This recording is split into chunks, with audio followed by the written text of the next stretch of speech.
So today is Thursday, mga kaibigan, close to last week na ng mga OJTs natin.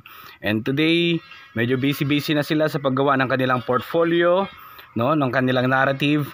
Kasi nga, yes sir, magkikisearch daw sila for best in immersion.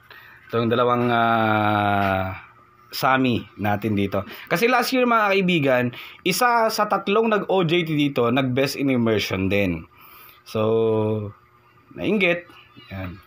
So, ngayon gumagawa sila ng mga documentations. Yan na. Para sa narrative nila yan mga kaibigan. No, kaya boss? Naman, sumali kayo niya boss? Sir. Yes, sir. So, yan. Pinagamit na rin natin sa kanila yung ating computer. Ang best in immersion na ba yan boss? Ilan ang accomplishments nyo sa isang araw? 3, 4? Wow, ayos. So, perfect na perfect din to para sa kanila mga kaibigan. Since ang strand ng dalawang to ay ICT CSS, that means Computer System Servicing, ang shop natin, repair shop. So, pasok na pasok yan mga kaibigan. As in na lahat ng mga ginagawa nila dito sa shop ay pasok sa mga competencies na meron sa strand nila. Repair, servicing. Laptop man yan, desktop man yan, no? O printer. Printer, bonus na lang din yun para sa kanila. You know? Kaya sabi ko, very important kapag nag-OJT ka, mag-take lang kayo ng mga pictures, documentations, kakailanganin nyo yan. So ngayon, nagsisimula na sila kasi next week will be their last week. And para may time rin na ma-check natin yung mga yung narrative nila. Yan. So, gumagawa sila ng documentations from day 1 up to day 20. Ano? Pero ngayon, hanggang pang ilang araw nyo na ngayon? Day 17. 18, Day 18 daw.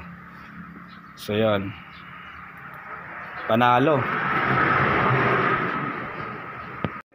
Sana, katulad last year, no? Meron kahit papano. O, kung dalawa silang manalo, edi goods din. Kung isa, okay lang din. No? Walang problema doon, no? Mga boys. Pero possible, dapat kayong dalawa. Para kahit paano may pa-skill din naman tayo. Kasi yung achievement ng dalawang to ngayon, achievement din natin. Siyempre, katulad last year, may certificate din na nag-best in immersion. Hindi ko lang na-i-vlog yun mga kaibigan kasi late kong nalaman. Hindi nila sinabi sa akin agad. So, yan. So, preparing na sila for their portfolio. Kasi yan ang kakailanganin daw, no? Para sa search for best in immersion. And of course, recommendation na rin ng partner nila, which is tayo, yung institution na partner nila. So magre-recommend din tayo, gagawa tayo ng recommendation letter recommending these two to join the search for best in immersion.